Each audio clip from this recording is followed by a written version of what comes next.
Bonjour et bienvenue à tous sur la chaîne Le Sofa Débat, j'espère que tout le monde va bien. Très heureux de vous retrouver aujourd'hui pour le deuxième débat sur cette chaîne. Aujourd'hui, comme pour le premier débat, on va parler d'un sujet qui est très contemporain. Il s'agit de l'homme actuel, sous toutes ses formes. L'homme actuel, comment a-t-il évolué, comment est-il actuellement, la montée de l'individualisme, mais également ses différentes dérives. Et pour ce débat à deux, comme vous pouvez le voir, je suis tout seul sur le Sofa Débat. Conditions sanitaires l'obligent, mais également la distance. Notre invité sera avec nous par appel. Je vais donc le laisser se présenter brièvement, comme d'habitude, avant d'entamer le débat. Déjà, salut Maël, j'ai 18 ans et j'habite vers Lyon. Et j'ai voulu parler de ce sujet-là avec toi parce que l'homme actuel, c'est quelque chose qui est omniscient, qui est mondialisé, qui est partout. Et ce n'est pas simplement un truc qui est seulement focalisé à un endroit. Donc, j'ai voulu parler de ce sujet avec toi parce que c'est très peu répandu, personne n'en parle, alors que c'est un truc qui est d'actualité, qui est partout. Du coup, pour entamer ce débat, la première question, ce que j'aime bien, moi, tu vois, toujours avant d'entamer les débats, c'est d'abord définir les termes. Donc, du coup, comment on pourrait définir l'homme actuel? Comment on pourrait le définir? Comment toi, tu pourrais définir l'homme actuel, bien sûr, l'homme actuel avec un grand H? L'homme actuel avec un grand H, je pense que c'est une personne qui est d'abord hypocrite, qui se sert des autres aussi pour pouvoir monter les échelons, pour être, pour avoir une place sociale qui est assez conséquente. L'homme actuel, il est nourri par l'envie d'être différent de tous les autres hommes, ce qui, au fond, on va pas se mentir, les rend pareils, en fait. Et bien sûr, dans ces hommes-là, il y en a qui sont différents, il y en a qui veulent être comme les autres. Le fait que tous les autres veulent être différents, bah, justement, ça les rend tous pareils. Et ceux qui veulent être pareils que les autres parce qu'ils ont été rejetés ou quelque chose dans le genre, bah, ça les rend différents. Donc, du coup, déjà, c'est intéressant parce que là, le constat que tu fais, il est quand même assez pessimiste, j'ai envie de dire. Pourquoi la montée de Mm. l'hypocrisie? Dire en quoi ça se concrétise? Déjà, toi, est-ce que tu peux me dire ta définition de l'hypocrisie? Bon, l'hypocrisie, je pense que c'est le mensonge. C'est-à-dire, je te dis je t'aime et je t'aime pas, je dis que j'ai fait telle chose mais je l'ai pas faite, je vais faire des choses pour toi mais je le fais pas. C'est le fait de dire des choses qu'on ne fait pas, qu'on ne pense pas. Pour moi, c'est ça l'hypocrisie, la manipulation, quoi. C'est en gros une manière de manipuler, c'est de mentir sur ses opinions, ses sentiments, etc. pour peut-être en second plan obtenir une chose que l'on veut, tu vois. Et l'homme actuel, je pense qu'il est vraiment alimenté par ça, c'est-à-dire le fait de malheureusement mentir pour obtenir ce qu'il veut, alors que peut-être qu'il peut l'obtenir sans mentir ou je sais pas. Mais Donc pour il toi, peut du coup, aussi, le mensonge et la manipulation et l'hypocrisie est généralisé. Parce que beaucoup de gens disent c'est les politiques qui nous mentent, mais toi tu nous dis que c'est plutôt généralisé, si je comprends bien, ce sentiment-là, cette comportement. les politiques nous mentent, mais c'est ce qui peut-être amène à faire mentir les humains aussi, tu vois. Ah, j'ai compris ce que. Ouais, ok. C'est par effet multiplicateur, en fait, c'est ça. Et donc, du coup, par rapport à la deuxième idée, c'était, tu m'as dit, tout le monde veut être différent, c'est ça? Tout le monde cherche à être différent des autres? Tout le monde essaie d'être différent. Bien sûr, je trouve pas de mal à ça sur le point de vue où tu essaies de trouver ton truc, ton L'identité? point fort. L'identité, non? Ouais, tes qualités, Ouais, les tu vois. qualités, ok. Là où tu essaies de trouver tes qualités, bien sûr, tu as sûrement plus de qualités ou moins de qualités que d'autres, mais elles sont sûrement différentes de cette personne-là, tu vois. Et du coup, ça va amener à être différent. Bien sûr, de ce point de vue-là, vouloir être différent, c'est toujours positif, tu vois. Ok. Mais d'un autre point de vue, être différent, c'est pour certaines personnes faire comme les grandes personnes qui sont déjà dans la société actuelle et tout. Ça a été vu et revu, tu vois. On peut prendre l'exemple comme dans la musique. Beaucoup de personnes copient les autres personnes, tu vois. Les petits rappeurs, par exemple, disons, les petits rappeurs copient les grands rappeurs. Puis au final, ça fait un effet de déjà vu, tu vois. On a déjà vu et revu tout ça, tu vois. Et c'est la même chose pour tous les autres trucs. Mais je pense qu'on peut dire quand même que, du coup, que ton constat, il est pessimiste, on est d'accord. Il est pas très optimiste, quand même. Euh, Clairement, oui, il est très pessimiste. Mais Il est réaliste, très- du coup. C'est ça. Parfois, pour être réaliste, il faut peut-être être pessimiste aussi. En effet. Pourquoi, pourtant, on en est arrivé là? Comment on peut expliquer que l'homme actuel, avec un grand H toujours, nous en sommes Mm. arrivés à ce point-là? Qu'est-ce qui peut l'expliquer? Je dirais d'abord que la société actuelle elle est basée sur des trucs qui veulent que tous les gens soient différents, tu vois. Tout est rendu plus beau aux yeux des gens quand on est en haut de la société, tu vois, quand on est le plus fort, quand on est le plus puissant, quand on a le plus de pouvoir, tu vois. ça a été rendu tellement beau que les gens veulent faire comme tous les autres. Et c'est ce qu'ils croient, enfin, ils vont croire qu'ils vont être différents en étant comme une autre personne, tu vois. Donc, en fait, moi, je pense que c'est plutôt tout ce qui est politique, les publicités à la télé, les trucs comme ça qui font que ces gens-là, ils veulent être différents des autres. Ok, c'est intéressant. Et du coup, par rapport, tu l'as dit, il y avait l'hypocrisie également, la manipulation. Et ça, comment on peut expliquer justement cette montée de l'hypocrisie, de la manipulation? C'est lié par rapport à tout ce que tu nous as dit, les politiques, la publicité, etc. ou c'est différent? Tu peux prendre la politique si tu veux. Moi, je vais plus me baser sur le milieu de la musique si tu veux. Il Vas-y. y a certains rappeurs, ils vont aller faire des featuring avec des grands rappeurs. Tu vois, ils ont la possibilité de faire des featuring avec des grands rappeurs, mais pas parce qu'ils ont un lien ou pas parce que leur musique concorde ou parce qu'ils veulent faire un truc vraiment stylé, mais juste parce qu'en fait, ils veulent monter, ils veulent devenir plus connus. C'est ce qui amène justement à l'hypocrisie, c'est-à-dire que il fait croire à tout le monde que ouais, ce rappeur-là, c'est mon gars sûr, tu vois, alors que en fait, au fond, il veut juste faire un feat avec lui pour être plus connu, tu vois. Je trouve que l'époque actuelle, tu vois, elle est caractérisée par la montée de ce qu'on appelle l'individualisme. Chacun pour sa peau, chacun de Ouais. son côté, plus d'unité nationale, etc. Et donc justement, toi, qu'est-ce que tu en penses? Est-ce que tu partages mon constat? Est-ce que tu penses que dans une société de plus en plus individuelle, où l'individu est de plus en plus justement hypocrite, ça rejoint un peu ton idée, ou alors est-ce que tu penses que non, on est quand même encore toujours assez soudés, unité nationale, la famille, à une petite échelle et même à une grande échelle, hein, bien sûr. Faut voir ça de plusieurs points de vue, c'est-à-dire de plusieurs échelles à plusieurs échelles. Ouais, C'est-à-dire au point de la famille, par exemple, ou ouais, des amis, etc., ouais. il y a toujours ce truc de groupe. C'est-à-dire que on est soudés, on est ensemble, s'il y a un problème, on se soutient, etc. Bien sûr, il y a des faux amis, il y a des personnes qui sont dans ta famille aussi qui peuvent être mauvais, tu vois. Mais je pense que ça existe encore, tu vois. Le groupe, ça existe encore, tu vois. Mais l'individualisme aussi, ça existe. Ça, on peut parler par exemple par rapport au peuple, parce que là, par exemple, je vais rentrer dans un débat très sensible, mais la religion, par exemple, être musulman, c'est pas que ne pas manger du porc, ne pas boire, c'est surtout aussi s'entraider entre humains, tu vois. Par exemple, là, je peux très bien prendre l'exemple entre deux Français, il peut très bien ne pas y avoir de lien, ils vont peut-être être individuels, mais s'il y en a un qui a un problème, l'autre, tu vois, c'est répandu, mais l'autre, il va s'en foutre, il va dire, ouais, je le connais pas, donc je m'en fous, tu vois. Mais par exemple, dans les pays qui sont plutôt religieux, on va dire, comme je prends l'exemple de la Turquie, ou bien, je sais pas, du Maroc, bah, à tout moment, si, même si on se connaît pas et qu'il y a un souci, bah, on peut venir t'aider, genre, même si on se connaît pas. En fait, ça dépend du peuple, des personnes qui t'entourent. Je te parle bien sûr au niveau des échelles.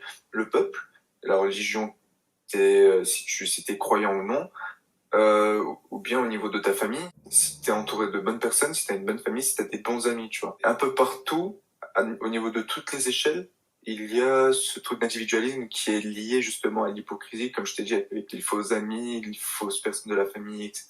Si je comprends bien l'idée générale, c'est qu'en fait, à une échelle plutôt restreinte, donc aux côtés de la famille et des amis, il reste quand même cette valeur de groupe et d'unité, mais plus en fait l'échelle elle grandit, à l'échelle d'une ville, d'un village et même d'un pays, il y a de plus en plus d'individualisme. C'est exactement ça. Ouais, et ça je suis d'accord, et ce qui est d'ailleurs intéressant, c'est que tu as abordé un sujet, le déclin de la religion, et c'est vrai que ça c'est intéressant. Une des fonctions c'était justement de lier les gens à travers les couleurs de peau, les âges. C'est vrai que comme tu dis, le déclin de la religion, ça a notamment causé ce genre de choses, qui est que les gens se sont divisés, n'étaient plus soudés.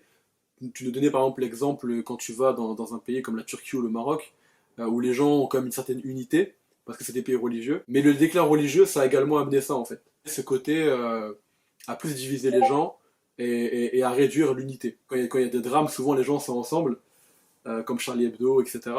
Mais dès que le drame se termine, tout le monde se tire dessus en fait. Tu vois ce que je veux dire? C'est vrai que c'est assez Ouais. paradoxal. En fait, on est ensemble dans le malheur, il y a une unité dans le malheur, mais après, autrement, dès que c'est terminé, ce genre de choses, bah, on se retire tous dessus, les communautés contre certaines communautés, et chacun pour sa peau, en fait. Il y a une phrase, je l'aime bien, je sais pas d'où je l'ai entendue, je me rappelle plus du tout, mais dans le malheur, on est ensemble, mais dans le bonheur, je pourrais très bien être jaloux de ton bonheur, tu vois. Dans ton malheur, je serai toujours là, tu vois. Je serai toujours là à t'aider.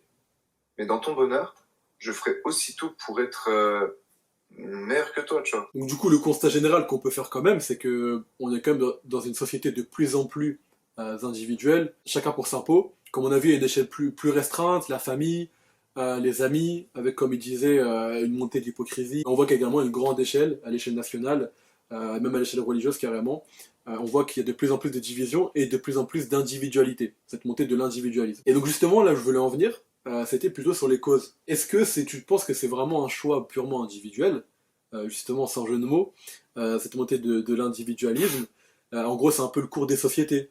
Tu vois, avant on était unis, bon maintenant on est moins unis. Ou est-ce que tu penses qu'on est, je rappelle l'expression, forcé par des autorités extérieures, ça veut dire par exemple par l'État, par les médias, par les journalistes, par les leaders d'opinion, par les intellectuels, qui nous poussent justement de plus en plus à cet individualisme qui pourrait justement faire monter les tensions. Comment Oui, tu pourrais oui, expliquer ça justement? je vois, ce truc du forcé par les autorités extérieures, etc., ce choix de l'individualisme, Ouais, il vient depuis la nuit des temps, il est là, tu vois. C'est un choix qui est aussi forcé par des autorités que ce soit un choix individuel, tu vois, il y a des deux en fait. Actuellement, si on prend l'exemple actuel, il y a juste à voir les Ouïghours. ouais, C'est un peuple qui est rejeté par la Chine et ils sont envoyés dans des camps de concentration, etc., etc. Et ça, c'est juste une division du peuple. C'est-à-dire que il y a au niveau individuel, c'est-à-dire à l'échelle d'une personne, il peut très bien être raciste parce que ça lui a été enseigné en disant ouais, parle pas avec lui parce que c'est un arabe, ouais, parle pas avec lui parce que c'est un turc, ouais, parle pas avec lui parce que c'est un renois, tu vois, ouais, des ouais. trucs comme ça. Et du coup, ça a été développé comme ça peut être un choix individuel et comme ça peut être forcé par des autorités comme par exemple à L'État? l'époque les nazis, Ouais, ouais, l'État, ouais, ok, l'État, etc. Et ouais, même les voilà, médias, les l'État. journalistes et tout. Mais du coup, Ouais. par rapport à ça, on va aller plus loin. Quel serait leur but aux États, quel serait leur but aux médias, aux journalistes, à ces institutions-là de nous diviser? De nous diviser intérieurement et de faire que chacun se replie sur soi-même. On voit la montée du communautarisme, qu'on appelle ça. Ce serait quoi leur but en fait? De faire des guerres civiles? Bah, je pense quelque part de supprimer ce que eux n'aiment pas à leurs yeux Hmm. et de garder ce qui Le modèle pourrait qui leur convient, si je peux me permettre. C'est ça en fait un peu. exactement leur D'accord. modèle qui leur convient, le truc qui sera pour eux idéal pour pouvoir avancer plus vite et plus loin. Tout ça, bien sûr, ce n'est qu'une illusion qu'ils ont parce que un humain, c'est un humain, tu vois. Il y a pas de, certes, on n'a pas les mêmes opinions, on n'a pas les mêmes pensées, on n'a pas les mêmes choix, on n'a rien de pareil, mais on est tous des humains, tu vois. Et dans l'histoire, on est séparés juste pour des idées reçues qui sont complètement débiles, tu vois. En fait, en gros, ils veulent nous diviser parce qu'en fait, on rentre pas dans leur idéologie, dans leur modèle, etc. Donc, ils veulent mettre de côté tous ces gens-là, en fait, c'est ça. En fait, c'est juste une illusion. Ils sont avancés, enfin, ils avancent dans une illusion en se disant que eux, c'est un peuple qu'il ne faut pas garder. Du coup, en France, c'est qui, justement, ce peuple qu'on ne veut pas garder? En France, il y a quoi? Il y a les Noirs qui se plaignent, il y a les Gilets jaunes, tu vois, il y a beaucoup de communautés qui se plaignent d'être rejetées. Tout le monde paraît rejeté en France. Les femmes qui disent qu'elles sont rejetées, etc. Donc, bon, ça serait qui en France, du coup, ce peuple bouc émissaire? Il y a juste, il y a juste à voir la police, les bavures policières. D'accord. Ça, il y a même pas à réfléchir, tu vois. Les bavures policières, c'est quoi dans l'histoire? C'est des mecs, c'est des policiers qui se croient tout permis et qui justement n'aiment pas les noirs, les arabes, etc.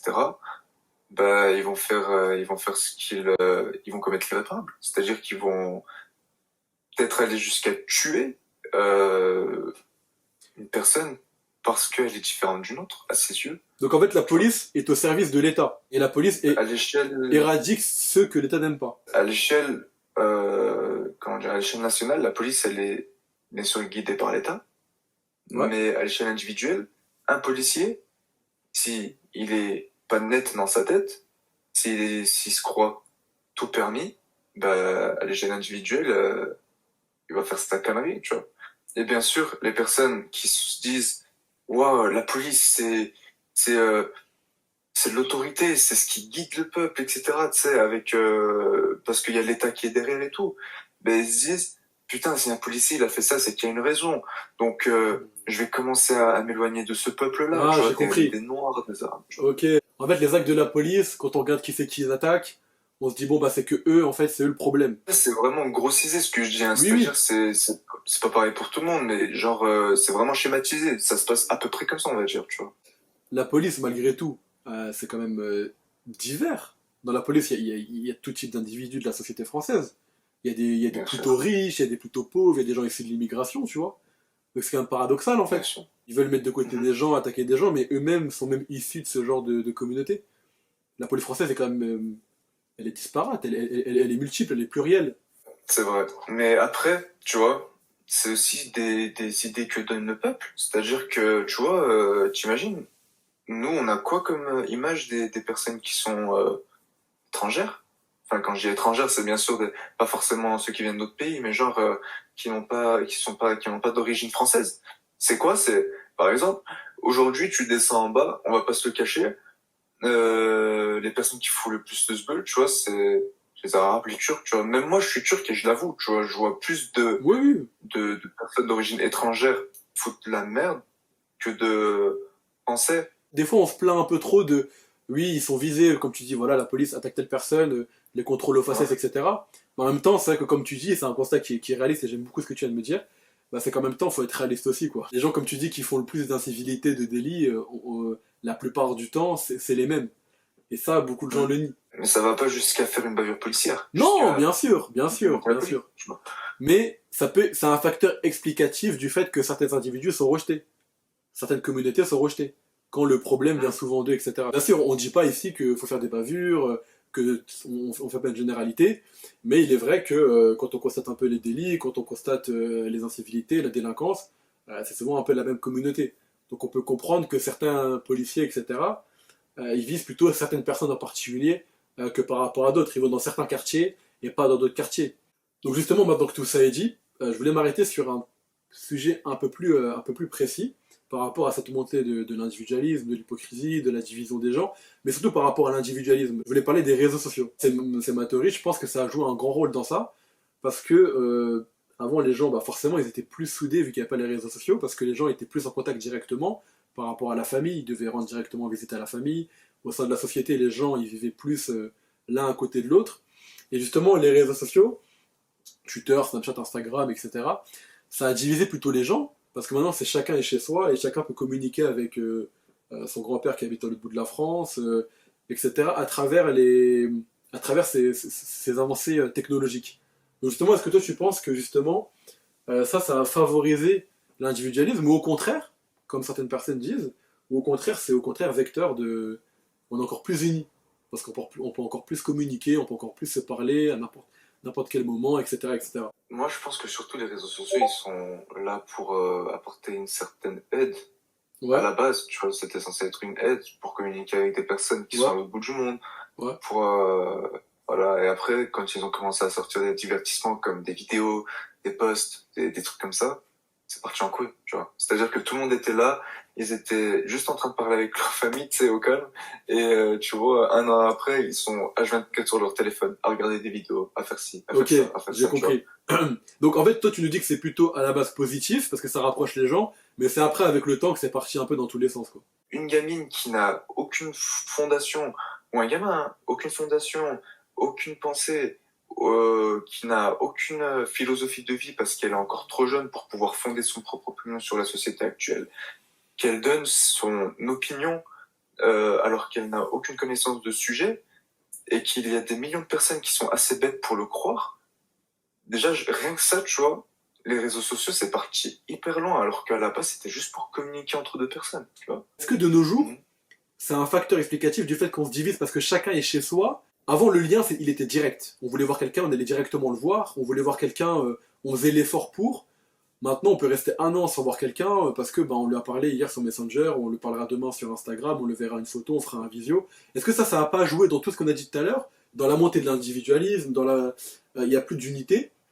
Est-ce que tu penses pas que ça a joué dans ça, dans cet individualisme, vu que maintenant chacun est chez soi et chacun communique à travers le monde, à travers la France? Dans le cas que toi tu me dis, genre, ouais, parler à d'autres personnes sans forcément les voir pendant un an, 2 ans, 3 ans, c'est même toute une vie, et puis du jour au lendemain à l'oublier. En fait, je pense que ouais, ça a amené à cet individualisme, mais par ailleurs, ça a aussi créé des liens qu'on n'aurait jamais pu créer avec des personnes, Ok, tu vois, parce ouais. qu'ils sont beaucoup trop loin, parce qu'on n'a pas pu les rencontrer, des trucs comme ça. J'ai un exemple concret. Nous deux, par exemple. Je l'ai rencontré sur les réseaux sociaux, et puis vous voyez, maintenant on fait un débat, donc vous voyez, c'est quand même incroyable. Bon bah écoute, donc par rapport aux réseaux sociaux, on peut avoir un constat qui est assez quand même entre guillemets mitigé. Faut pas être dans c'est que du négatif, ça nous a tous divisés, ou alors c'est super. Comme ils disent, c'est intéressant, ça évolue avec le temps. À la base, ça devait être utile, rapprocher les gens, mais après, avec le temps, bon, comme il expliquait, il y a eu quelques dérives, et ça a pu mener à un certain individualisme. On va parler d'un autre sujet qui rejoint un peu le débat, premier débat que j'avais fait par rapport à la transition écologique. Est-ce que justement, donc tout ça, hein, la montée de l'individualisme, est-ce que ça mènerait pas, ça serait pas un des facteurs explicatifs de la destruction de la planète, dans le sens où l'homme ne fait plus attention à ce qui l'entoure, à l'environnement qui l'entoure, il pense qu'à lui, et donc du coup on peut voir un peu des comportements dangereux pour la planète, dangereux pour l'environnement, dangereux pour la faune et la flore. Est-ce que tu penses qu'il y a un lien dans tout ça? Il y a juste à voir le pétrole. On sait très bien que ça continue à détruire la planète, mais Ouais, puisque l'homme, il pense qu'à sa gueule, bah, il continue d'utiliser en se disant, ouais, ça y est, de toute façon, la planète se détruit, ça sera après ma mort, tu vois. Alors qu'il pense pas à ses enfants, à ses petits-enfants, des trucs comme ça. Donc oui, l'individualisme, bien sûr, qui amène à la destruction de la planète, que ce soit à l'échelle individuelle ou bien à l'échelle mondiale. Je connais des personnes, quand ils mangent un truc par exemple, ils vont jeter le truc par terre en disant c'est pas un sachet qui va détruire la planète. Alors que si tout le monde fait ça, ben, ça amène à ce qui est aujourd'hui, je sais pas si t'as vu par exemple, il y a carrément un continent qui est juste des déchets en fait. ouais, Tu ouais, vois. exactement. Juste ça, tu vois. En fait, oui, l'égocentrisme, l'individualisme et l'égoïsme, ça amène à la destruction de la planète, puisque tout le monde croit que à son échelle, à lui-même, il ne peut pas ni sauver la planète, ni ce qu'il fait va détruire la planète parce que c'est pas lui qui va faire changer ça.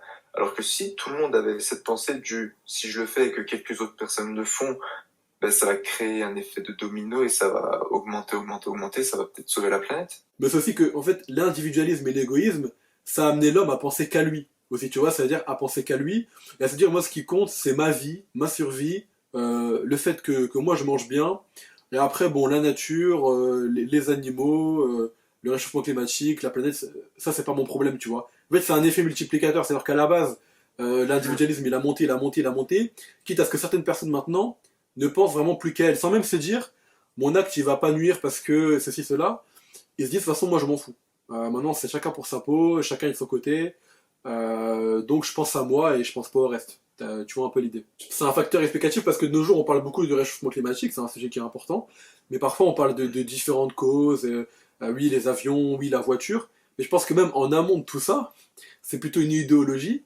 Il faudrait réexpliquer aux gens que on n'est pas tout seul et que l'humain n'est qu'une créature parmi toutes les créatures et que il faut aussi des fois être un peu humble quoi. Bon du coup maintenant qu'on a fait un constat assez général, même s'il est quand même assez simplifié de l'homme actuel, de sa situation, de ses dérives, etc. On va maintenant quand même pas être que dans la critique entre guillemets, et on va essayer quand même d'apporter des réponses à ça, en toute humilité bien évidemment. Je vais te laisser commencer. Qu'est-ce qu'on pourrait apporter comme réponse, comme alternative, comme solution à cette situation d'égoïsme, d'individualisme, d'hypocrisie, etc., etc. Commencer par mettre au pouvoir une personne qui est assez intelligente. Bien sûr, je parle pas au niveau de notre pays, mais je parle bien sûr au niveau du monde, parce qu'il y a beaucoup de dirigeants qui sont complètement bêtes et qui pensent que juste à leur pays. Par exemple, il y a juste à voir Macron, pourquoi avant il mettait pas de confinement, juste parce que je te parle bien sûr au niveau du virus, etc. Juste pour l'économie de son pays, il n'a pas voulu faire de confinement, parce que comme quoi ça baisserait, ça apportera moins d'oseille, des trucs comme ça, et du coup au final, il en avait parce qu'il voyait qu'en fait, ne pas faire de confinement, bah, ça créait beaucoup de morts, et puis au final, bon bah hop, La solution ultime pour toi ou c'est une des solutions? c'est une des solutions. La solution ultime, c'est ça, la solution ultime, ce serait de faire un lavage de cerveau à tout le monde. Moi je pense que toi tu pars du haut, moi je partirais du bas. Je pense que d'abord il faut ressouder nos liens amicaux, nos liens familiaux, parce que la valeur famille elle s'est quand même assez éclatée. Les familles sont beaucoup divisées par rapport à la France d'avant. Je pense que c'est d'abord partir d'un cadre restreint, les amis, la famille, et du coup c'est à une échelle petite restreinte, on est déjà beaucoup plus soudés, beaucoup plus ensemble. Bah, ça va se répertorier, tu vois, au fur et à mesure. par effet multiplicateur à la société. Tu vois, partir d'en bas plutôt que partir d'en haut. Je pense que c'est aussi une solution, tu vois. Auparavant, on a dit que les médias, la politique, les trucs comme ça pouvaient amener à la division J'ai du compris. peuple. D'accord, ok. Bah, prendre ça à la racine et puis complètement changer Ouais, ouais, les ouais. dirigeants. Mais c'est bien, au moins tu vois, par rapport à ce que je dis et ce que tu dis, au moins on se complète. Moi je dis, bon, bah faut partir d'en bas, comme ça, moi au fur et à mesure, bah, ça va se répartir. Et toi tu te dis, bah faut partir aussi d'en haut. Mais après, bon, la question c'est ça aussi. Est-ce qu'il existe des gens qui nous dirigent, que ça soit, quand je dis dirige, ça peut être les dirigeants, mais ça peut être également les grands intellectuels, les grands journalistes, etc. Est-ce qu'il existe des gens qui sont pas individuels et qui ne pensent pas qu'à eux, qu'à leurs intérêts et qui pensent au peuple? C'est pour ça d'ailleurs qu'aujourd'hui, j'ai voulu en faire un débat avec toi, c'était pour faire ouvrir les yeux aux auditeurs. Et peut-être que vous avez ça en vous, si vous n'avez pas essayé de le concevoir, parce que à petite échelle, peut-être que vous allez vous dire que moi, si je change, ça va servir à rien. Mais dites-vous que si vous changez, si vous créez des liens, vous allez rapprocher toutes les personnes qui sont autour de vous à vous-même. Et eux aussi, ils vont rapprocher, ils vont se dire, putain, en fait, c'est un bon truc. Du coup, ils vont rapprocher les personnes qui sont autour d'eux. En fait, voilà, c'est un effet domino. S'il y a une personne qui le fait, ça va rapprocher d'autres personnes qui elles-mêmes vont rapprocher d'autres personnes. Ouais, ouais. Donc, c'est un effet domino. Et franchement, faut pas se dire que, à mon échelle, ça va rien changer. Au contraire, si tout le monde commence à se dire ça, avec l'effet domino que ça crée, ça va augmenter un multiplicateur, ça va être exponentiel. C'est ça, en fait, qu'il faut comprendre. On a terminé sur un beau speech de mon invité qui était intéressant, d'ailleurs j'ai applaudi pour ça. Et donc du coup, pour terminer, j'avais une dernière question. Comment du coup on peut aborder l'avenir? Comment on peut aborder l'avenir? Comment on peut l'entrevoir pour les générations futures? Est-ce que tu es plutôt pessimiste comme tu peux l'être, même si c'est plutôt du réalisme? Ou est-ce que tu es plutôt optimiste? Pourquoi ça partirait de pire en pire? Vu qu'on disait qu'en fait, par exemple par rapport aux réseaux sociaux, au début ça allait, maintenant c'est de pire en pire. Du coup, ma question c'était, est-ce que tu penses que du coup, cet individualisme, cet égoïsme, cette hypocrisie, etc., ça va être de pire en pire, mais donc toi tu nous dis que non. Tu penses qu'en fait c'est en apprenant ça à nos enfants, etc., aux générations futures, qui vont pas le reproduire, si je comprends bien. C'est ça. C'est ça. Parce que D'accord. moi, mes parents, par exemple, ils m'ont pas appris ça. Moi, je l'ai Ouais. conçu de moi-même. Si moi, mes enfants, ils le conçoivent d'eux-mêmes, tant mieux. S'ils le conçoivent pas de eux-mêmes, je leur apprendrai. Dans l'histoire, c'est pas, il faut laisser son enfant faire sa propre opinion. Bien sûr, il va la faire, tu vois. On peut pas lui en empêcher ça. Oui, oui, oui. Parce que c'est un humain, il peut penser comme il veut, tu sais, il est libre. Mais à partir du moment où sa pensée, elle est fausse, entre guillemets, parce que faut tous ouvrir les yeux. Il y a des choses qui sont bien, des choses qui sont bonnes et des choses qui ne sont pas bon. Bah, ces choses qui sont bien, justement, ça sera justement de ne pas être individuel. Il faut instruire nos enfants plus tard, les petits, les nouvelles générations, nos petits frères, nos petites sœurs, ou même les plus grands qui vont bientôt avoir des enfants, qui vont se marier. Il faut justement, comme j'ai dit, faire cet effet domino pour que eux-mêmes l'apprennent à d'autres personnes. C'est juste, il faut instruire. Et c'est de là que part le problème. C'est qu'on n'a pas été assez instruits. Les personnes qui dirigent aujourd'hui, pourquoi elles sont comme ça? Parce qu'elles n'ont pas été assez instruites. Tu vois, elles n'ont pas pu concevoir cette opinion-là. Il faut juste faire ouvrir les yeux aux personnes. Tu penses que la génération actuelle qui est là, elle a conscience de ça? Parce que tu nous dis, ouais, faut qu'on leur apprenne à nos enfants, etc., aux générations futures. Mais est-ce que tu Comme penses... j'ai dit au tout début, non. Non, voilà, Ouais, donc ça du coup, c'est ça le pas. problème. Du coup, comment on fait? En fait, on peut pas être optimiste. Parce qu'on se dit, il faut changer les choses, mais autour de nous, bah, on voit que on n'est pas prêt à changer. Là, on fait quoi? Là, toi et moi, on fait quoi? On est en train de faire une vidéo qu'on va poster sur YouTube peut-être, et ça va faire changer l'idée à beaucoup de C'est une personnes. part de... Ouais, c'est une part... Oui, oui, oui, oui, oui. On espère en tout cas que cette vidéo vous aura plu, et puis voilà, que vous la partagerez, que vous Voilà. donnerez vos avis, et que ça aurait été instructif. Je vais te laisser conclure par ton fameux sujet libre. Donc c'est un sujet, je répète pour ceux qui n'étaient pas présents dans la première vidéo, c'est un sujet dans lequel mon invité va parler pendant quelques minutes, de manière plutôt brève, mais il peut faire assez longue, d'un sujet, lui, qui l'intéresse particulièrement, en particulier, un exemple concret, par rapport au thème qu'on a abordé. Moi, je voulais aborder un sujet, c'était par rapport à la musique, parce que j'ai pu y revenir dessus quelques fois dans ce débat. La musique actuelle, tu vois, c'est vraiment... Il y a vraiment deux milieux, c'est-à-dire le milieu hypocrite, comme je te l'ai dit, et il y a le milieu où la personne fait ça parce qu'elle l'aime, tu vois. Une personne qui est connue va faire un feat avec une personne qui est connue parce qu'elle est connue. Il y a vraiment cette séparation d'échelle sociale. C'est-à-dire que une personne qui est peu connue, elle va être rejetée par les personnes connues, alors qu'elle a sûrement beaucoup plus de talent que certaines personnes qui sont haut socialement. Et malheureusement, les personnes qui sont dans l'ombre sont souvent les personnes qui sont censées être qui devraient être les plus connues, parce que c'est eux qui transportent une idéologie qui est très intéressante.